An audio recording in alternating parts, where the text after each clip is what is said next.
a bus tour together in the state today, which is scheduled to end in the Savannah area with a solo Harris rally happening on Thursday. The same day, Harris and Walz are set to do a joint TV interview.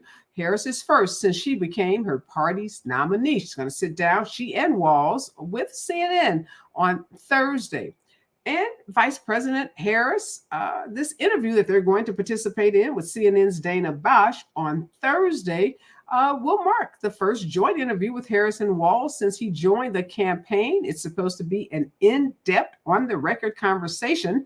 They're going to talk about everything from Joe Biden stepping aside and the enthusiasm that has been created by the Harris-Walz team.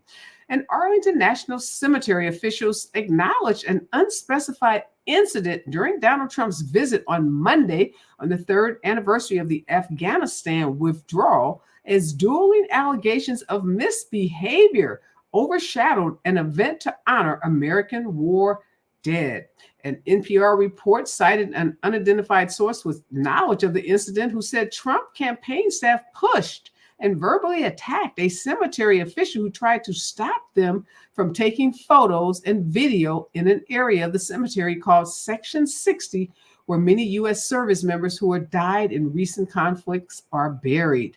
The cemetery said in a statement that federal law bars photography for political campaign purposes at the site. Now, that didn't stop Trump and those who were with him from using photography in that sacred section called Section 60.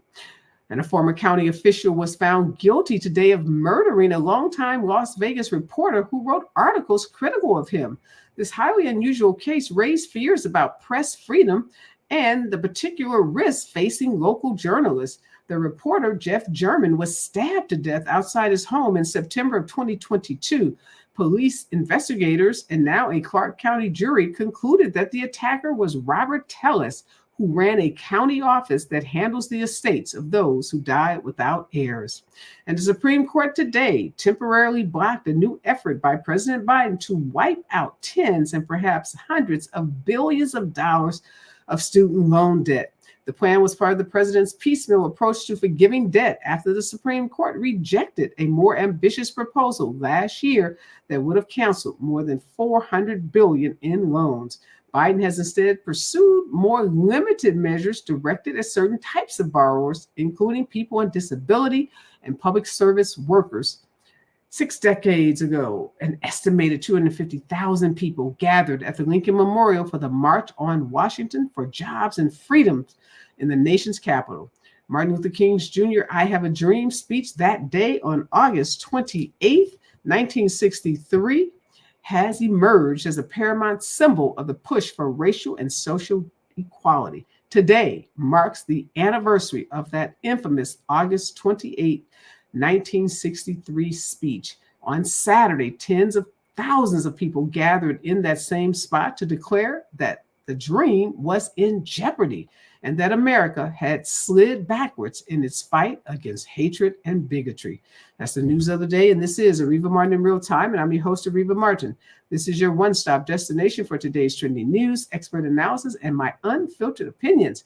In this hour, I'm joined by Jamar Brown, former executive director of the Texas Democratic Party and a Democratic strategist, along with Isaac Wilson. He's also a Democratic strategist and chair of the Democratic Party of Florence County, South Carolina. He's fresh from the DNC convention where he was representing his state, and there is a special guest of the head of the DNC, Jamie Harrison. Can't wait to hear about some of his adventures at the DNC.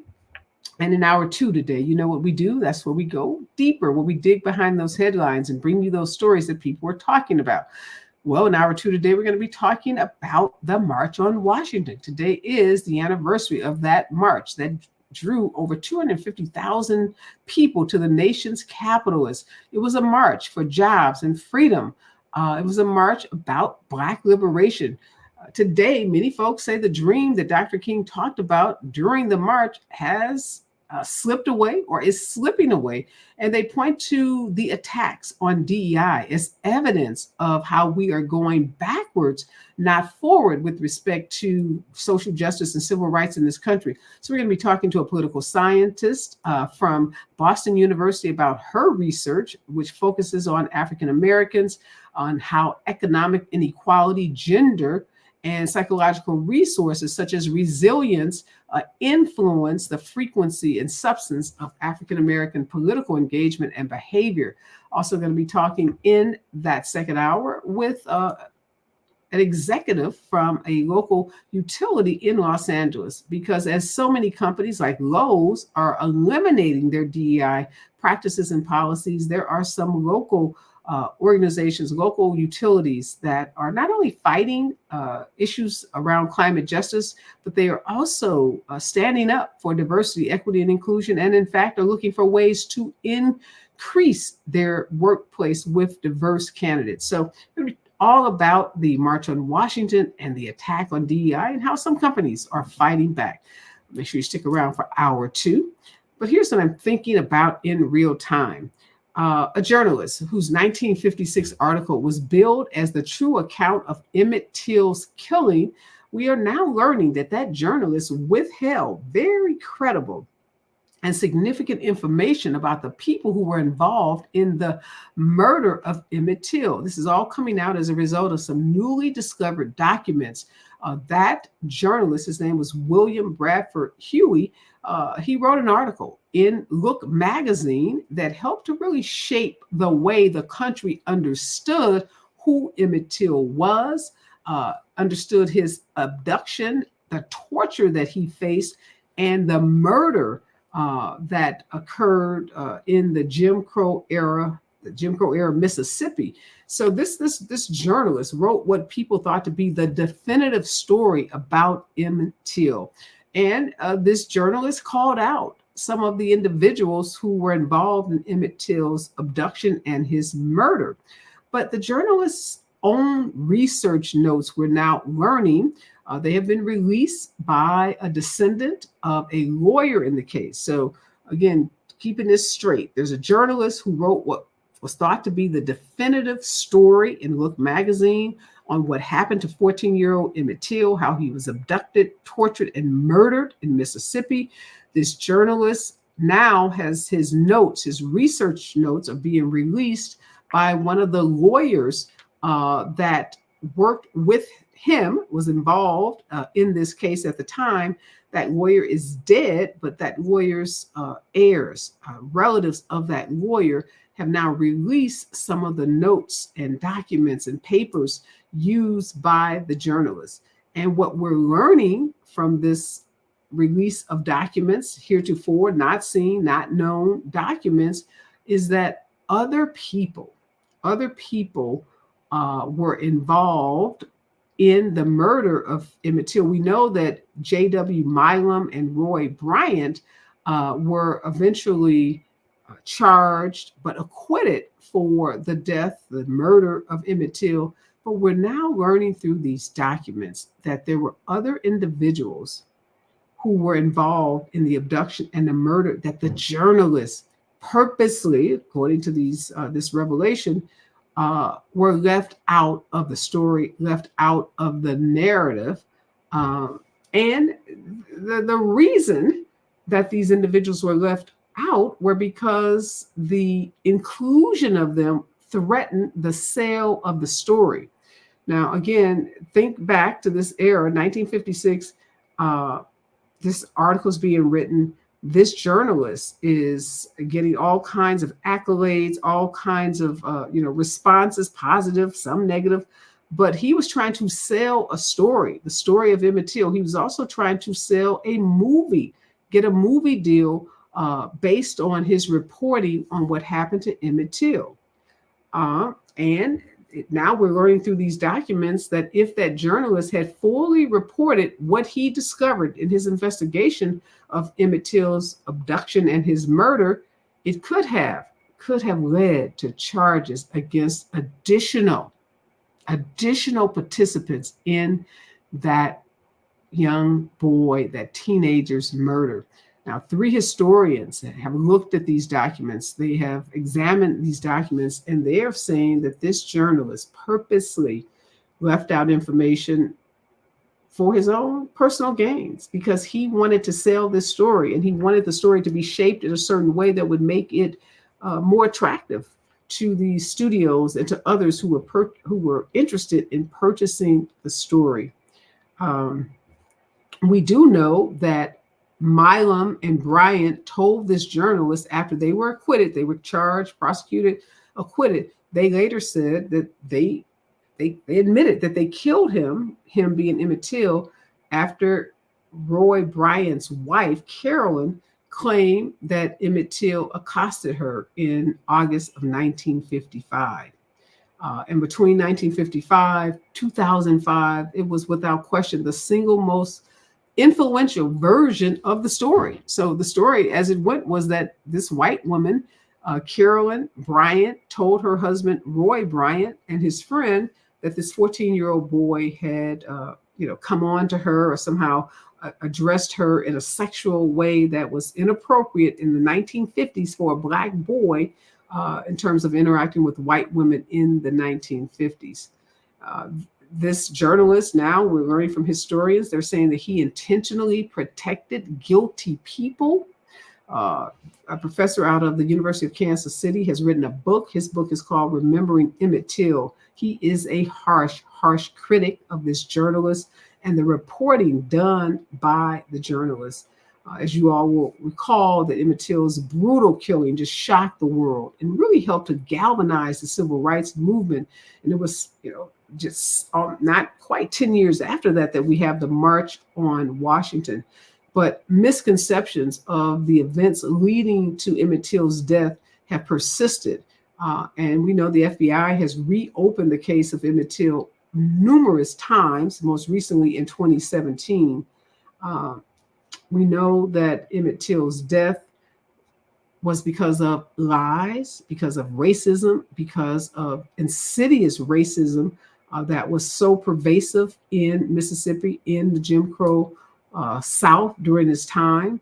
And we know that people like this journalist sought to make a profit and to gain, financially from the pain and the tragedy that is related to Emmett Till's death.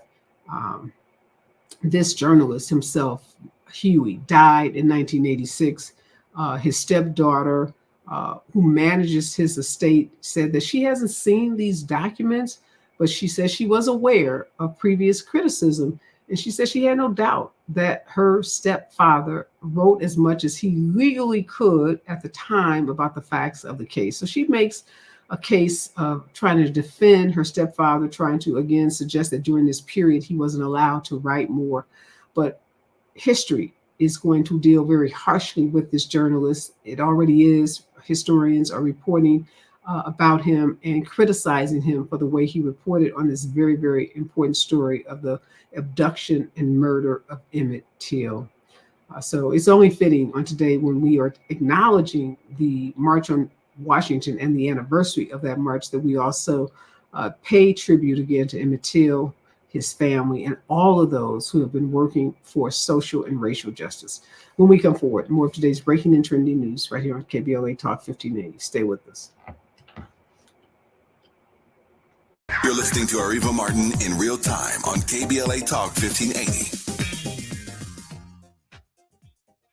Tabitha Smiley's new book, The Covenant with Black America, 20 years later, is now on sale everywhere. This classic text shot to #1 on the New York Times bestsellers list almost 2 decades ago. If you have the original book, you will surely want to get this 20th anniversary edition with powerful new contributions from today's leading voices. This 20th anniversary edition presents a compelling blend of historical insights and contemporary urgency in this critical and unprecedented election year. Get your copy of The Covenant with Black America, 20 years later today. Don't settle for bumps, ingrowns, and itch due to dry skin. Try Venus for pubic hair and skin, the razor and regimen specifically designed for your pubic area, featuring a razor with patented irritation defense bar and skincare regimen that is dermatologist and gynecologist tested. Venus helps protect your pubic skin from shave irritation. Discover the full regimen of products at GilletteVenus.com. Girl, I have a secret. When I get stressed out, I get sweaty. That's why I use Secret Clinical Antiperspirant. It's like my own secret weapon. For 72 hours, I get Secret's strongest protection against sweat caused by stress, heat, and activity, because you know how crazy life can get. Plus, it's made with advanced odor fighters that don't just cover up smelliness. They help prevent it from happening in the first place. Believe me, if I weren't wearing Secret, I'd be a hot, smelly mess. Thankfully, Secret works. You're listening to KBLA Talk 1580, where climate is king. Climate is king. KBLA Talk 1580. We've got a lot to talk about.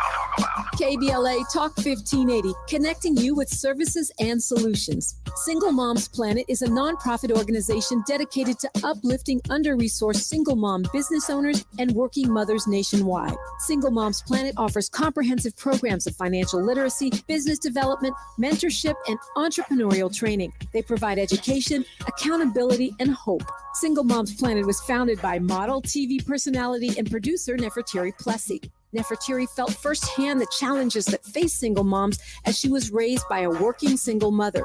She learned that the most disadvantaged group in the United States are single mom families. According to the U.S. Census, 30% live under the poverty line. So she decided to do something about it, along with co-founder Cole Patterson. Their goal is to end the poverty cycle in single mother households through education, opportunity, and networking, providing family and child enrichment programs for under-resourced single-parent families. Single Moms Planet serves over 10,000 single moms and their children each year. Studies show that business development and financial literacy provide a positive environment for children and families, exposing them to new possibilities and opportunities. To attend one of their fun events, make a donation, or get more information, or if you need help as a single mom, please visit singlemomsplanet.org. That's singlemomsplanet.org. This is a community call to action from KBLA Talk 1580.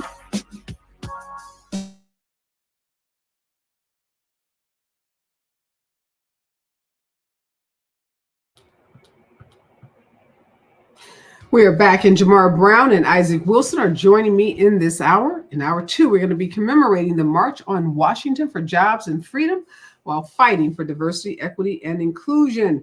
A piece of news that I didn't mention that's critically important, Isaac and Jamar, first of all, thanks for joining me and welcome back, is this story out of Texas that with little over 2 months to go before the November election, Texas Governor Greg Abbott has announced that 1 million people have been removed from the state's voter rolls as part of an ongoing effort, he says, to cut out ineligible people. The removal of 1.1 million people from the voter rolls include people who have, according to him, moved out of the state or deceased or aren't American citizens. Now, this is all in response to Senate Bill 1 that was passed into law in September of 2021.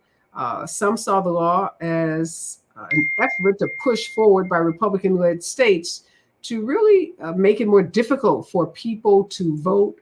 And this is a real concern, Isaac. You're a Democratic chair of a party. How serious is this, and how scary is this that a state like Texas is literally dumping 1.1 million people off the voter rolls? It's scary.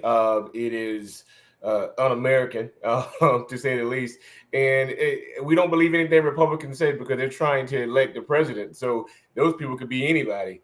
So we definitely hope that people are checking their voter registration cards. And if you haven't voted in the last 2 elections, we definitely encourage you to go to your voter registration office in the county and make sure you're still there. But this is just a power move from the governor, and he has his millions working for him. So I hope that more won't be on that cut line, and people are paying attention to what Republicans are doing. So they have their hand full, and I just hope people are paying attention. Well, one of the things, Jamar, about this story is that 1,900 of what they're calling 6,500 non-citizens removed from the voter rolls, they say have a voter history, meaning that they voted in prior elections. They're being actually referred to the Attorney General's office for investigation. We know that there was a piece of legislation signed last year that increased the penalty for illegal voting to a second-degree felony. So 1,900, almost 2,000 people are going to have, investigations of their voting history.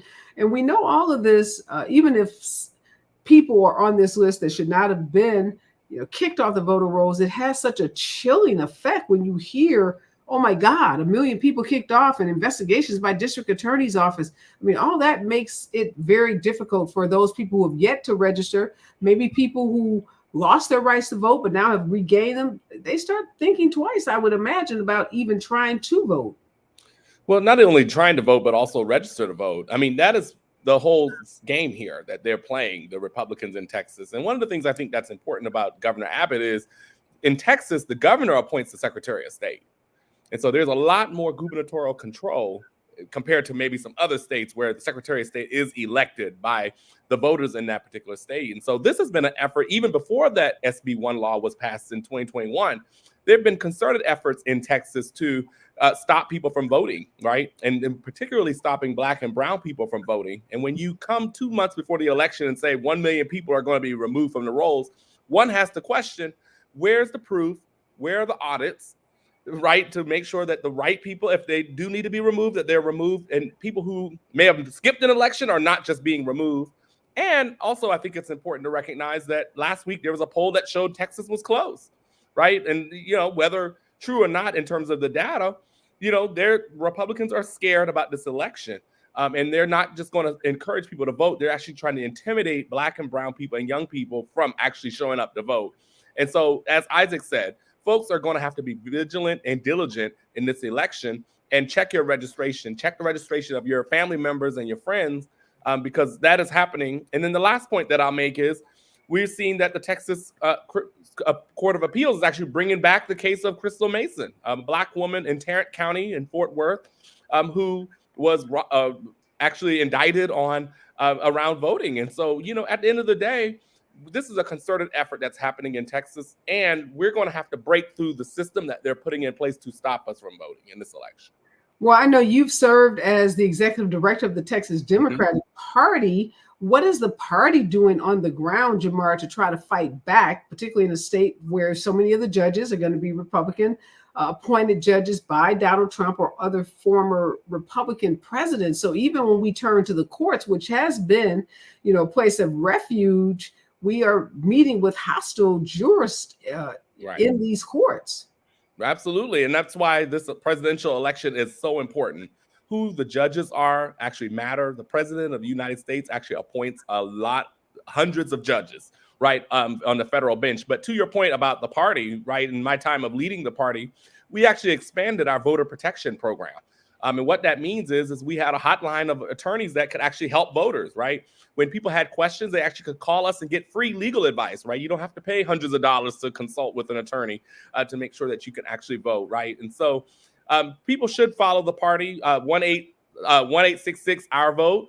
And so folks can actually go there and really learn more about how they can vote, right? And being able to protect themselves when they show up to vote against any confusion or intimidation.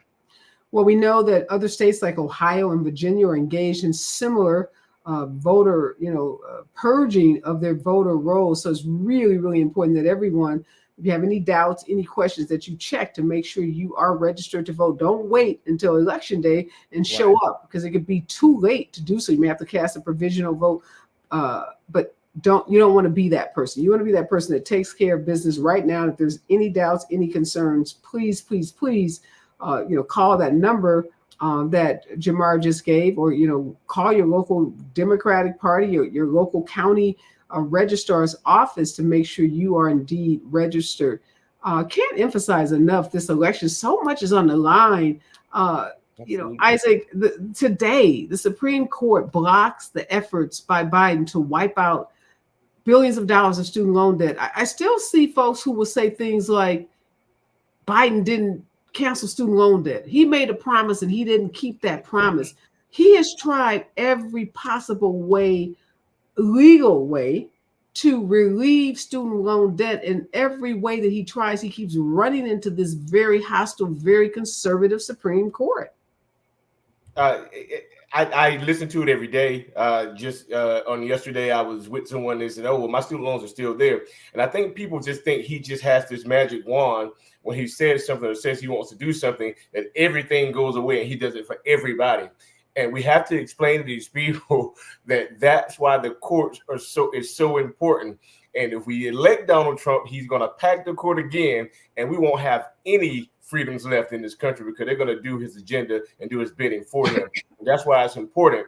And that is the contrast between a Harris administration versus a Trump administration. And so we have to explain to these people that it is a process. And that just because a president wants to do something, that there is a Congress and there is a Supreme Court. And so I think people really, it's basic civics and it's basic government, but I think a lot of people still just don't understand that basic thing that she or he can't do anything alone, and they need the courts and need Congress. So we just have to get that message out there. But he's trying his best to do the job of the people and give people relief where they need it, and that's in their pockets, and that's an everyday issue for people. Yeah, even this immigration rule, immigration executive order, trying to make it easier for people who are married to people who might be in this country illegally, but they're married to someone who was here legally, trying to unify families. That was also shot down by the Supreme Court. So every effort that Biden is making on immigration, on student loan debt, he is running into this hostile court. And Kamala Harris, if elected, will face the same kind of resistance, which is why it's so important that we think about those down ballot races, the Congress, the Senate, because a president without a Congress is in some ways a lame duck from the first day they walk into that office. When we come forward, more of today's breaking and trending news right here on KBLA Talk 1580. Stay with us. The right time. More of Areva Martin in real time when we come forward. I'm Amber Payton. Here's the latest on the Black Information Network. The Supreme Court is declining to reinstate the Biden administration's latest attempt to cancel student debt for millions of Americans. The High Court said no to a request from the Justice Department to lift an order from an appeals court that blocked the SAVE plan. The court added it expects the Court of Appeals to render its decision in a timely manner. The Department of Education paused any loan payments for borrowers enrolled in the program earlier this month. Illinois Attorney General Kwame Raoul is reaching a settlement with Elgin Construction Company. Raoul, who is Black, says the settlement resolves allegations that TBJ Drywall and Taping misclassified employees and failed to pay $718,000 in overtime wages to hundreds of current and former employees. An investigation revealed that between 2018 and 2023, TBJ misclassified over 480 employees as independent contractors and paid them a fixed day rate regardless of the number of hours they worked. That's the latest. I'm Amber Payton on your home for 24/7 News, the Black Information Network. Sigler in Gardena remains causing traffic to run heavy on the 110 South connector at the 91 East as a brush fire continues to block the right lane and causing a heavy backup from the 105. In Santa Monica, usual heavy traffic flow is over an hour and a half, currently on the 10 East between 20th Street and the 5-101 interchange. Heavy traffic also continues in Anaheim Hills up to 25 minutes on the 91 East between the 55 Costa Mesa Freeway and Gibson Canyon Road. Also, be advised that a vehicle is fully engulfed in the fast track lane of the 405 North at Fairview Road in Costa Mesa, with stop traffic up to 10 minutes from Bristol. For victims of drunk and drug driving, our grief is unique, but you are not alone. You always have a place at MAD. Call our 24-hour victim helpline at 877-MAD-HELP or visit mad.org. This is the KBLA Sports Minute with Ray Richardson. The Rams took a hardline stance with linebacker Ernest Jones, their leading tackler last season, and ended up trading him to the Tennessee Titans. The Rams got a 5th-round draft pick in return for Jones. Jones, a 3-year veteran, was trying to get a contract extension this summer. Rams management preferred to wait until after the season to discuss a new deal. Jones led the Rams last season with 145 tackles. He also had 4.5 sacks. The Chargers are making an early gamble by keeping only 2 quarterbacks on their 53-man roster, Justin Herbert and backup Easton Stick. The Chargers are hoping Herbert can stay healthy. Stick is beginning his 5th season with the Chargers, but he's appeared in only 6 games. No debates, no speculation, just the info you need. That's your KBLA Sports Minute. I'm Ray Richardson. More news, opinions, and conversation when we come forward on KBLA Talk 1580.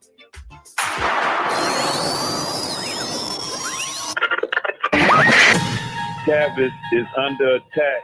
I can't get his radio station on my transistor. I'm getting the Asian station that he's right around, but they're not letting KBLA 1580 come in. I'm not getting the black man. So let Tavis know he's under attack. Cyber attack, racist attack, fascist attack, but he's under attack. And they doing something to disrupt his radio station so they won't get the truth out to us. Hey, it's Tavis. We appreciate all that love, let me tell you, because we may very well be under attack on all sides. Just because you don't believe in conspiracy theories don't mean they ain't after you. But in reality, sometimes stuff happens with the signal from the studio to the tower, which sends our programming to your car, home, office, or your transistor radio. But when you download the KBLA 1580 app, the sound is clear as a bell all day, all night, anywhere in the world, from Los Angeles to Lagos. So we love all of our listeners, no matter how you hear us. But when you download the KBLA 1580 app and hear that richness, you'll wonder why you didn't do it sooner. But don't take my word for it. Download the KBLA 1580 app right now. I'm Tavis Smiley, and I approve this message. To help combat climate change, LADWP is helping neighborhoods have better access to electric vehicles by awarding nearly $130 million in EV rebates to customers just like you. From big savings on used EVs to building new charging plazas, LADWP is charging ahead to help all Angelinos experience the benefits of EVs. Get rebates of up to $4,000 for a used EV and $1,750 for a charger. Learn more at ladwp.com/EV. That's ladwp.com/EV.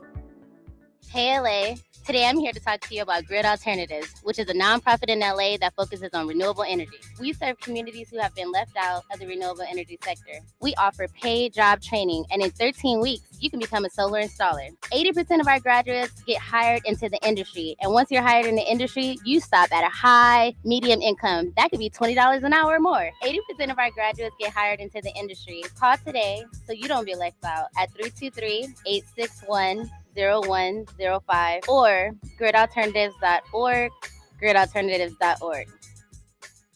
Hey, LA residents, it's planting season and the perfect time to get shade trees growing around your home. LADWP and City Plants are giving every resident up to 7 free trees. That's right, 7 free trees delivered right to your door. Trees are great for the environment, help improve air quality, and can help you save on your bill when you use less air conditioning to stay cool indoors. Learn more at ladwp.com/free trees. That's ladwp.com/free trees.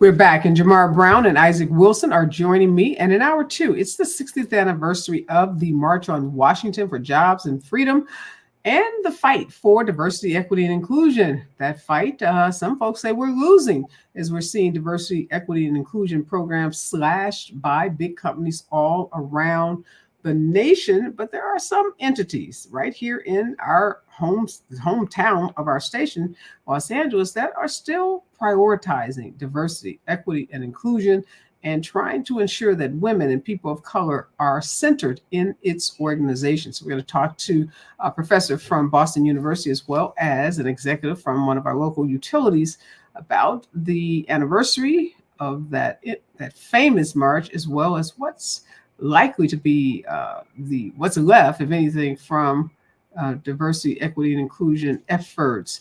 But first, Jamar, let's talk about this interview. Kamala Harris has been harassed, I would call it, by mainstream media about not sitting down with the cable station, with the network, doing an interview. So she finally, her team relented and agreed she and Tim Walz together will sit down with a CNN anchor on Thursday. Now, online, some of her supporters are encouraging her supporters not to watch the interview.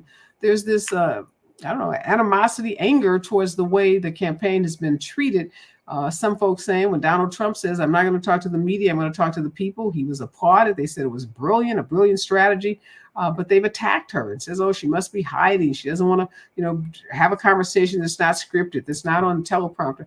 What do you think of her agreeing to this interview? Was it the right decision, or should she have continued her strategy, which was, holding rallies and talking to voters? Well, I think the part of this narrative has been by the Republicans of trying to cast her, and you have to be careful with this as a woman of color, as somebody who's tended hiding something. And so for me particularly, I think that that's where a lot of the narrative and where a lot of the issue for me lies in particular. I don't think that it's a bad strategy for the campaign to actually do an interview. I actually think that it's great that they're doing an interview, but I also think that it's important of what the substance of the interview will become.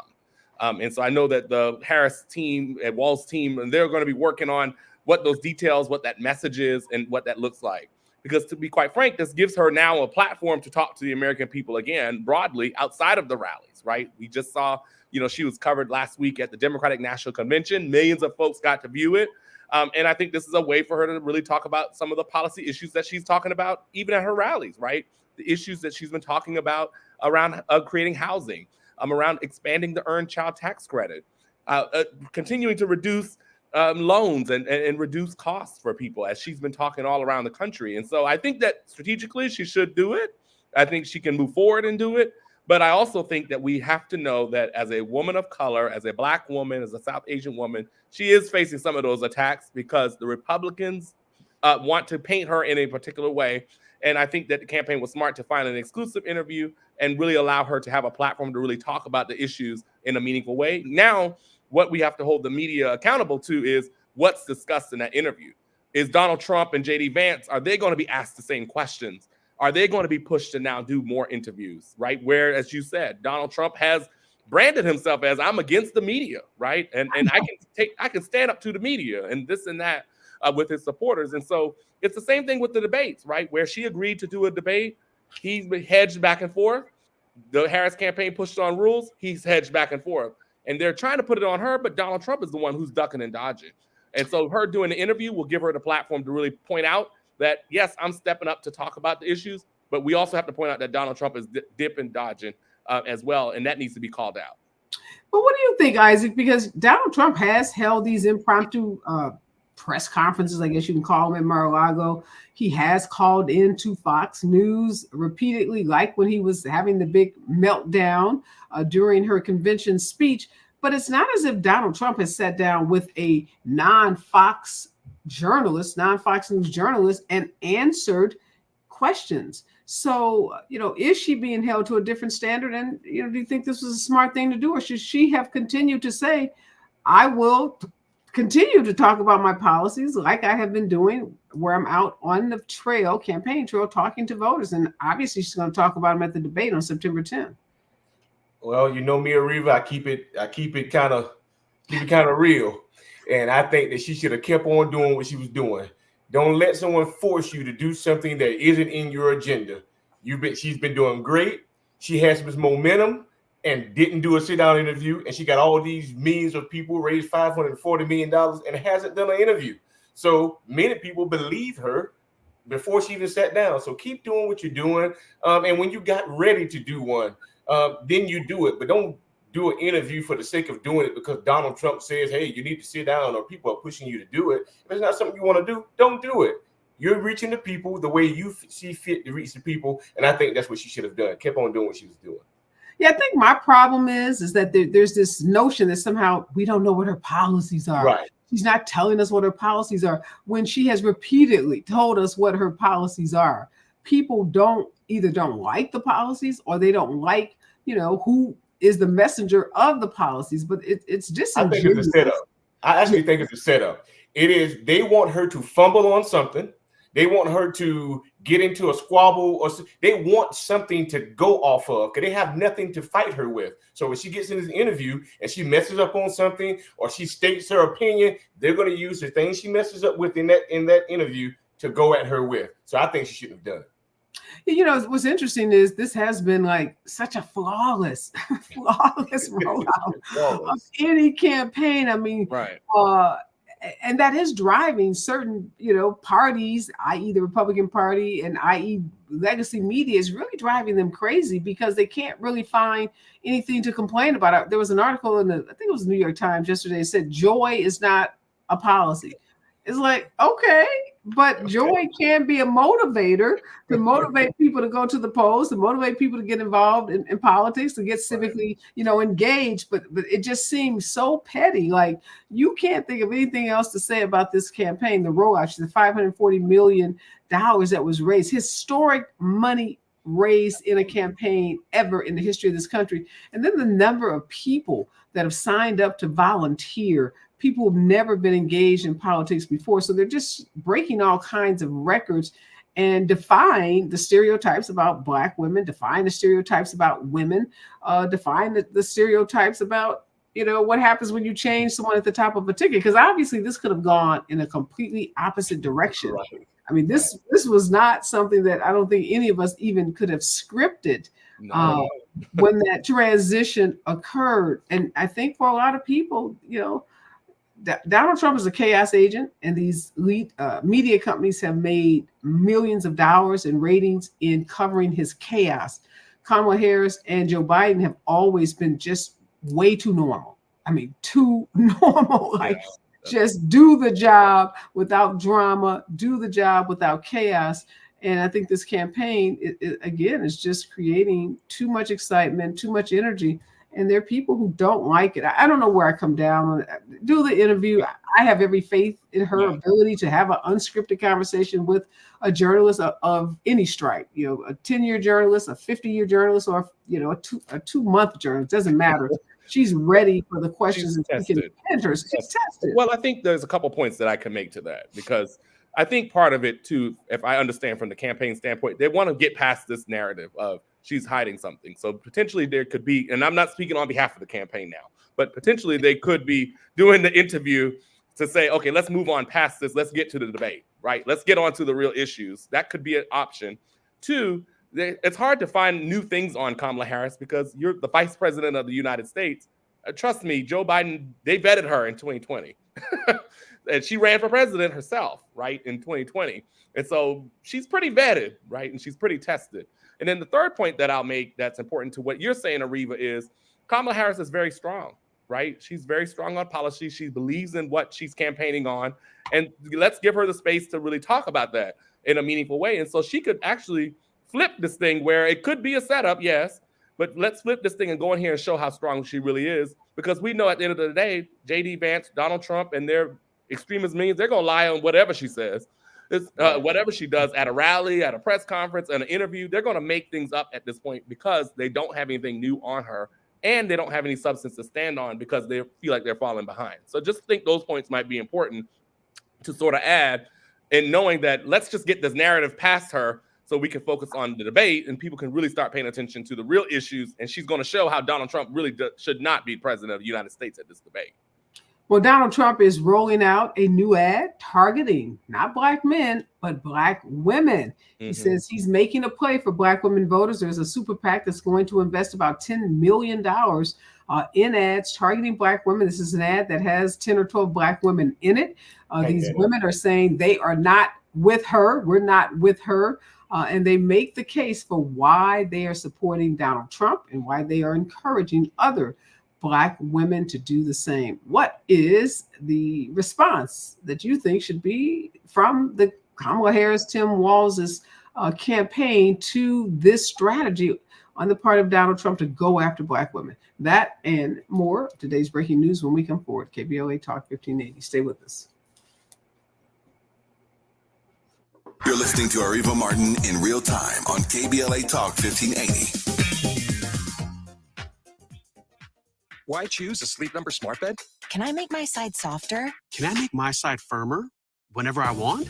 Can we sleep cooler? Sleep Number does that. Cools up to 8 times faster and lets you choose your ideal comfort on either side. 94% of Sleep Number smart sleepers report better sleep. J.D. Power ranks Sleep Number #1 in customer satisfaction with mattresses purchased in-store. And now, during our biggest sale of the year, save 50% on the Sleep Number Limited Edition smart bed. Limited time. For J.D. Power 2023 award information, visit jdpower.com/awards. To find a store near you, visit sleepnumber.com.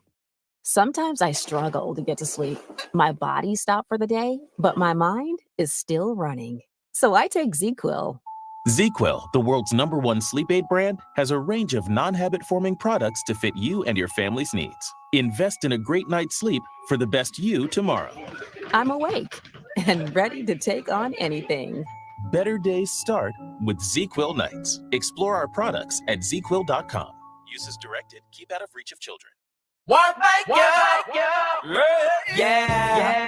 California Crusader newspaper would like to thank all of our subscribers for their support throughout the years, proudly serving the South Los Angeles and South Bay areas for more than 40 years. The California Crusader is a multicultural, Black-owned, adjudicated newspaper that focuses on providing newsworthy information to the people in our community.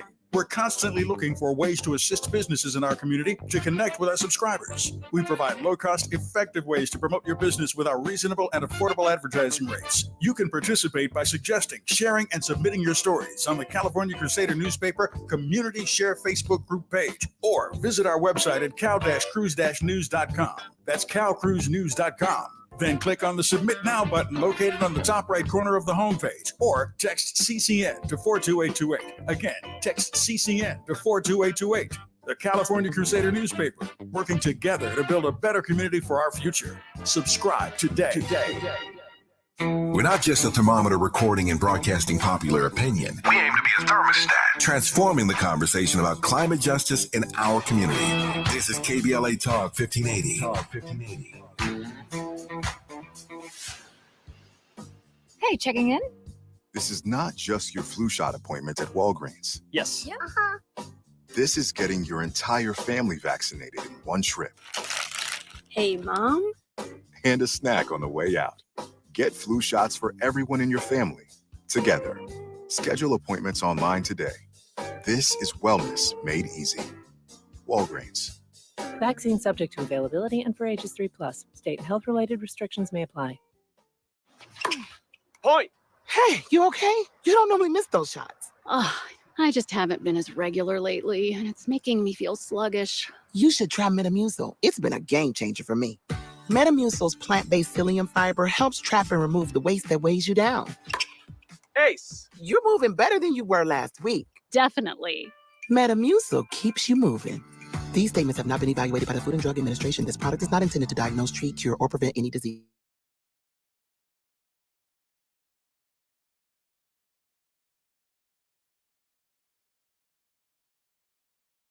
Donald Trump is making a play for Black women voters. He's out with a new video ad today, and the ad is entitled, "I'm Not With Her." And it has a dozen Black women, including several from battleground states, expressing their opposition to Kamala Harris, with some framing the Democratic presidential nominee as being out of touch with Black voters. One of the women in the ad says, "I and millions of other Black Americans will cast my vote for Donald Trump." One of the women says they're voting for Donald Trump because of the economic policies our country experienced under his leadership. Someone else in this ad says Democrats have taken Black voters for granted, and that Black voters are now ready to vote for Donald Trump because he has a message that resonates at historic levels. They say because he's doing the work and meeting voters where they are.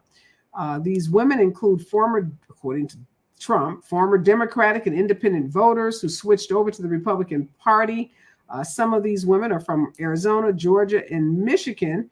Again, $10 million is going to be put behind this ad. One of the things we often hear, Jamar, people say is Democrats have taken Black voters for granted for years, and but they never tell us what Republicans have done to ever court or meet voters, as these women are erroneously stating that Donald Trump is meeting Black voters where they are. There's no evidence of that. Absolutely, positively zero evidence of that. But why do you think that catchphrase that Democrats take Black voters for granted resonates with so many people, and then they go over to the Republican Party? They can't give us an example. Like, is there a Black female Republican senator, congresswoman?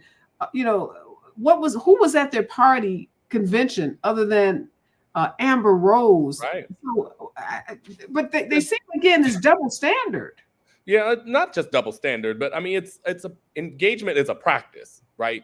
And so when we talk about practice, you have to look at what party has done what. I mean, if you want to go back to history, I mean, it's the Democratic Party that pushed the Voting Rights Act, that pushed the Civil Rights Act, that pushed Medicaid, Medicare, housing, right? When you start talking about some of these pieces. Now, there was a period in the 2000s that Democrats got away from some of the economic pieces that everybody goes and votes on in elections, right, leading up to that. But the thing I think that's important to look at with this particular situation, you're talking about spending $10 million on an ad. You're not talking about an entire engagement campaign. Donald Trump, this is his third time running for president. Third time. Now, when Kamala Harris moved over to be the presidential candidate, right, 50,000 Black women got on a Zoom, right, the same night that it got announced, right, and raised millions of dollars and still raising millions of dollars and have still been engaged and doing things on the ground in communities. Now, Donald Trump has run 3 times. Where is that engagement, right, on Donald Trump's campaign? And so you got to be able to say, they can say what they want. And I get it, right? 90% of Black women voted for Joe Biden in 2020. Every Black woman in America will not vote for a Democrat, right? I get that. However, to your point, it's also about how are they engaging you consistently, not just in elections or not just engaging you because they put out misinformation and disinformation about Democratic administrations and economic policies to get you riled up and to get you angry. And some people who can't see past that. And so at the end of the day, fine if he wants to put an ad. What happens when the ad runs down, right? In the few weeks when it's like it's been on air for a long time. What's the next step? Who else are they engaging? Who else is on the ballot, right? Who are they running for governor? Who are they running for Congress? Who are they running for U.S. Senate? Because it's not enough to just say, we're going to be Black women and vote for Donald Trump. It's also about how those policies show up in your communities. And you're going to need members of Congress to vote for those economic policies. You're going to need local elected officials and state officials who are going to execute the policies, who are going to move the money that's supposed to come. Jamar, people aren't thinking about all of that. Jamar, what you just said is so sophisticated. and it would require people to have paid attention. Schoolhouse Rock. Civics, Schoolhouse Rock, to have studied politics. I'm just going to make it a little simpler. It was so many Black people on stage at the DNC. My husband and I were cringing, thinking, oh my God. What are they going to think with all this? These might be, there may be a huge backlash from the number of Black women and people who were featured, and not just window dress featured. I mean, literally featured. Black prime time at that.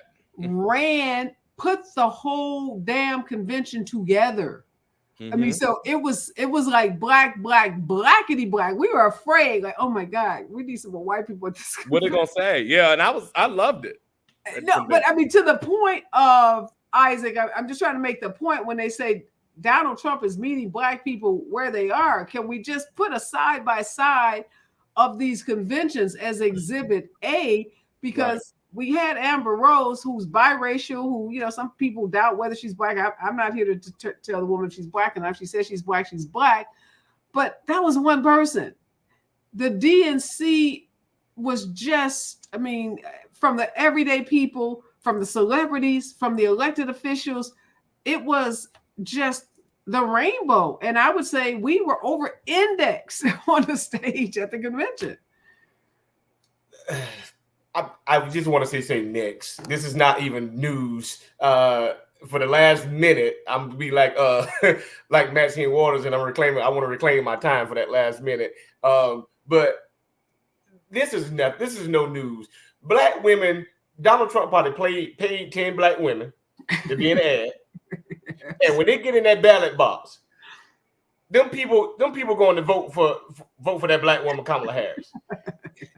Donald Trump is doing what he does best. He's putting on a show. Stagecraft. That's what he does. He's putting on a show and trying to get other Black women to say, okay, with that, these Black women got up there, so I ain't got to be scared to vote. These people ain't voting for Donald Trump. If 90% of the Black women voted for Joe Biden, it's going to be 99.4% of them vote for Kamala Harris.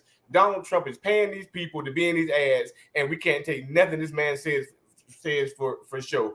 If you look at that convention said that the DNC and the Democratic Party has black people back, and we're going to put you out front to show the American people that little saying that y'all say that we forgot about the black people, that is a lie. And black people are showing up. They're elected. They're leading for you. And we got a black woman at the top of this ticket, and we're all in behind her. So all this other nonsense is just yeah, you're right about that. I'm telling you, there was so many black people at that convention. I was like, okay, this is. It was wonderful. It was great. But I mean, we could have been at the homecoming at an HBCU. It was that kind of party going on. Even the what y'all call them people, the influencers. If you go, you went in that room, they were black. They were black. And let's not forget about the delegates. The delegates. That group are black. And so much respect.